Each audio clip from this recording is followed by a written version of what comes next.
Bien-aimés dans le Seigneur, Shalom. C'est aujourd'hui le temps de prière de la lumière chez vous. Et à toi, mon frère, ma sœur, qui m'écoute, qui m'a rejoint en ce moment, je te dis bienvenue et que la gloire du Seigneur soit manifeste sur ta vie. Notre Dieu est grand et merveilleux parce qu'il veille sur nous. Alors élève ta voix, mon frère, élève ta voix, ma sœur. Ensemble, bénissons notre Dieu pour la vie, pour la santé. Nous sommes en prière. Père, nous te disons merci ce matin et te glorifions car tu es fidèle. Merci parce que tu as veillé sur nous, tu as veillé sur mon frère, ma sœur, sur leur famille, sur nos familles. Et ce matin, dans ta miséricorde, mon Dieu, a renouvelé notre souffle de vie et nous a réveillés. Merci pour ce temps de prière, que toute la gloire te revienne au nom puissant de Jésus-Christ. Implorons, mon frère, ma sœur, la miséricorde de Dieu. Dans nos vies, nous sommes en prière.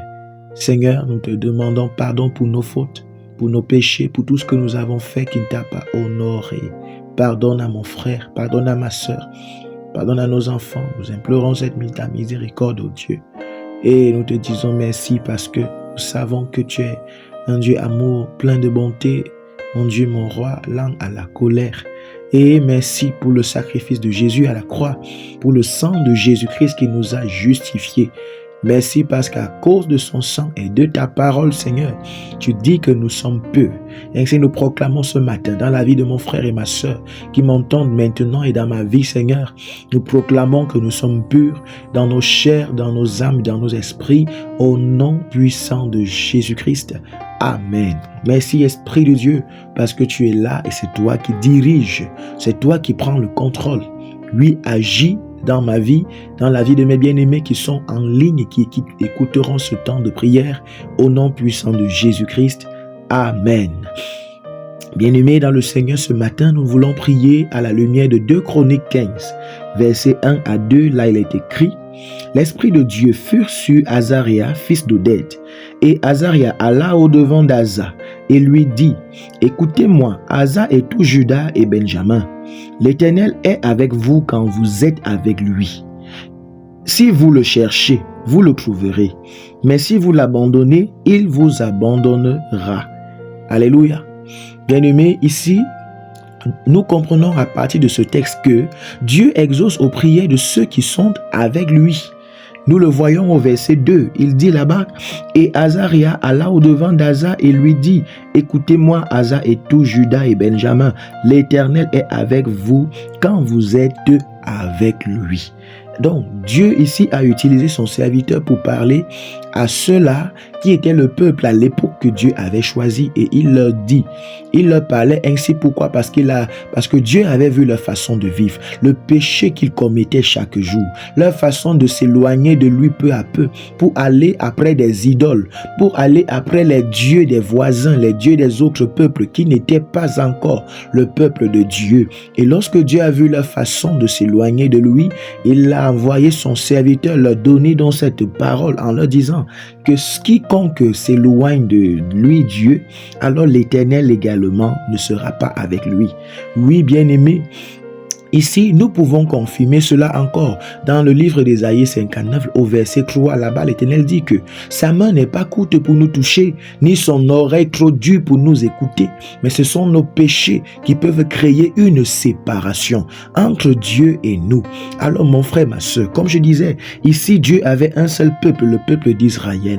Mais aujourd'hui, dans le temps de la grâce, après la mort de Jésus-Christ, Jésus justement meurt sur la croix et verse son sang pour réconcilier cette fois-ci l'humanité, tout homme avec Dieu. Ainsi, Dieu n'a plus seulement Israël comme peuple, mais maintenant que tu sois, il n'y a plus ni juif, il n'y a plus grec, il n'y a plus libre, il n'y a plus esclave, qui que tu sois, quelle que soit l'extrémité de la terre où tu te trouves, si tu acceptes Jésus-Christ, tu deviens enfant de Dieu. Et cette parole donc s'adresse à toi, toi qui es un homme qui respire encore. Et l'Éternel dit dans Ésaïe 59, comme on l'a vu, que si tu as besoin que Dieu t'écoute, si tu as besoin que Dieu t'exauce, si tu as besoin que Dieu transforme quelque chose en toi, alors je m'adresse à toi ce matin qui m'écoute. Je ne connais pas quelle est ta situation, mais si tu as besoin que Dieu te visite, il dit que sa main n'est pas courte pour te toucher, que même aujourd'hui, comme il le faisait dans l'Ancien Testament ou dans la Bible, il agit encore aujourd'hui pareillement. Lui, il n'a pas changé, ni son oreille trop dure pour t'écouter. Il peut encore écouter tes supplications. Chaque nuit, peut-être tu pries. Chaque nuit, tu pleures sur ton oreiller parce que tu élèves des paroles à Dieu et peut-être tu ne les vois pas s'exaucer. Maintenant, demande-toi quelle est la cause. T'es-tu éloigné de Dieu? Est-ce qu'il y a des péchés dans ta vie que tu n'as pas présentés à Dieu? T'es-tu éloigné de Dieu? Parce qu'il dit dans Ésaïe 59 que si tu t'éloignes de lui, si tu pèches, cela sera une séparation entre toi et lui. Ta voix ne pourra pas être écoutée. Il ne pourra pas étendre sa main et te toucher car il veut même le faire. Mais il ne pourra pas le faire car il dit le péché sera une séparation. Le fait que tu t'éloignes de lui sera une séparation. Le fait que tu ne sois plus avec lui sera une séparation. Et il le dit encore aujourd'hui dans le 2 Chroniques 15 que nous avons lu. Il dit que celui qui n'est pas avec lui, lui également ne sera pas avec ce bien-aimé. Allons-y plus loin, nous voyons à partir du verset 2, toujours verset 2 là-bas, que il y a deux actions. Car le Seigneur dit que si nous l'abandonnons, il nous abandonnera. Nous voyons cela à la suite du verset 2. Il dit, si vous l'abandonnez, il vous abandonnera. Et dans cette phrase, bien aimée, nous voyons, il y a deux actions. La première action, ici, là, est faite par nous, les hommes. Et cette action est conjuguée au présent. Si vous l'abandonnez. Et la deuxième action, maintenant, sera juste une réaction à la première action qui sera faite par Dieu. Et là-bas, le verbe est conjugué au futur. Bien aimé, c'est juste pour dire que Dieu n'est pas le premier à nous abandonner. Même si tu avais déjà accepté Jésus lorsqu'on te l'a prêché, lorsqu'on t'a annoncé son amour, bien aimé, quel est ton état aujourd'hui? L'as-tu abandonné? La Bible dit que si c'est nous qui commençons par l'abandonner, alors plus tard, parce que le futur est une action qui vient plus tard et le présent est une action qui se fait maintenant. Donc si nous l'abandonnons, alors lui également plus tard, il va nous abandonner parce que nous refuserons désormais de l'écouter, de marcher avec lui, de compter sur lui. Alors ce matin, mon frère, toi qui m'entends, l'as-tu déjà abandonné? On va prier ce matin. C'est une opportunité pour toi de prier pour toi-même. Est-ce que tu as abandonné Dieu? Que signifie abandonner Dieu? Cela signifie tout simplement lorsque tu sens qu'il y a des difficultés, le chemin que tu empruntes est celui des marabouts. Lorsque tu sens qu'il y a des problèmes, tu vas plutôt chez des marabouts, des charlatans. As-tu abandonné Dieu, mon frère, ma soeur? Abandonner Dieu veut dire que tu n'attends plus que Dieu agisse pour tes dossiers. Tu n'attends plus que Dieu agisse dans ta vie. Tu choisis des chemins autres, comme aller et tuer, chercher des poisons pour tuer afin d'avoir le poste. Oui, comme aller et faire de la magouille, comme faire de la corruption. As-tu abandonné Dieu?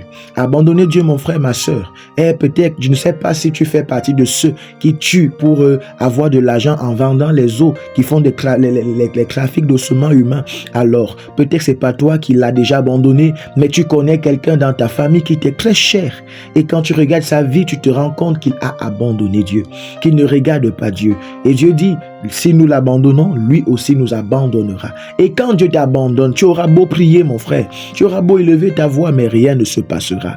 Tu ne seras pas exaucé. Alors ce matin, je voudrais que tu élèves ta voix. Si tu es d'accord, nous allons prier ensemble pour toi qui a abandonné Dieu. Et si ce n'est pas toi, ensemble, nous allons prier pour ce bien-aimé que tu as dans ton cœur. Je n'ai pas besoin de connaître son nom, mais toi, tu connais son nom et dans notre prière, présente ce nom à l'Éternel. Lui, commence à prier, dis Seigneur, je viens me présenter à toi. Si c'est toi-même, dis Seigneur, je me présente à toi. Je reconnais que depuis un certain temps, j'ai commencé à m'éloigner de toi. Je ne vais plus à l'église, je ne vais plus au rendez-vous spirituel.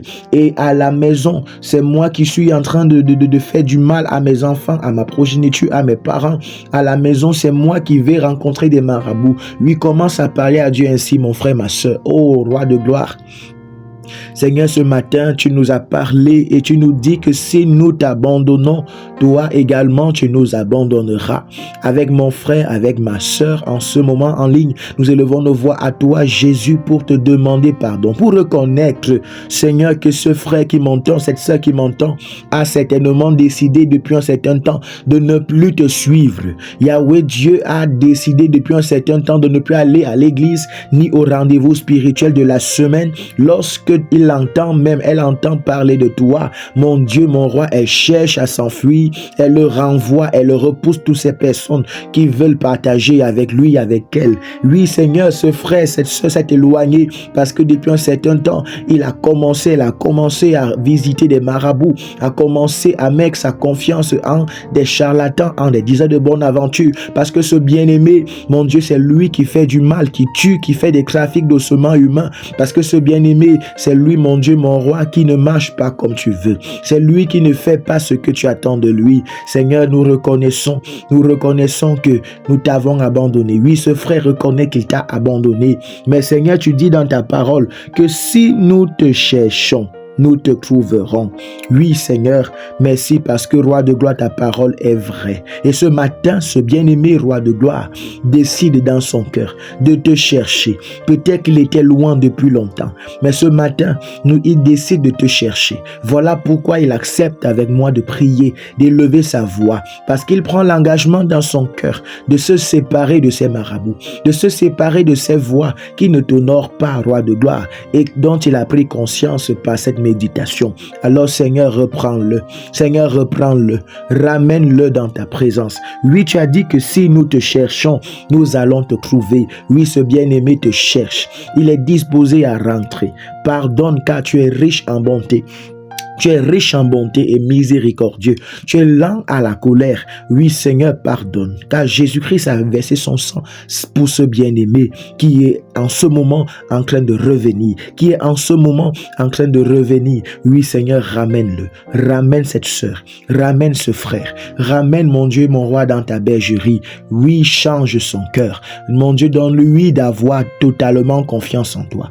Donne-lui de faire totalement confiance en toi. Que ce soit ce frère, cette sœur avec qui nous prions, ou alors son bien-aimé qu'il a dans son cœur. Oui, Seigneur, agis dans sa vie. Ramène-le dans ta présence. Je prie, Roi de gloire, pour tous ceux-là qui, Seigneur Jésus-Christ, t'avait abandonné. Pour tous ceux, mon Dieu, mon roi, autour de nous qui t'ont abandonné. Ramène-les dans ta présence. Touche leur cœur. Peut-être qu'ils se sont attachés aux biens éphémères de ce monde, et ce sont ces biens éphémères de ce monde qui, mon Dieu, mon roi, les pousse à s'éloigner de toi. Ouvre leurs yeux, Père, qu'ils le voient, mon Dieu, mon roi, la dimension éphémère des choses, des bâtiments, des maisons, des voitures et de tous ceux qui, Seigneur mon Dieu, sont en train de les attirer. Mais Roi de gloire, qu'ils aient les yeux ouverts pour comprendre combien toi tu es priorité.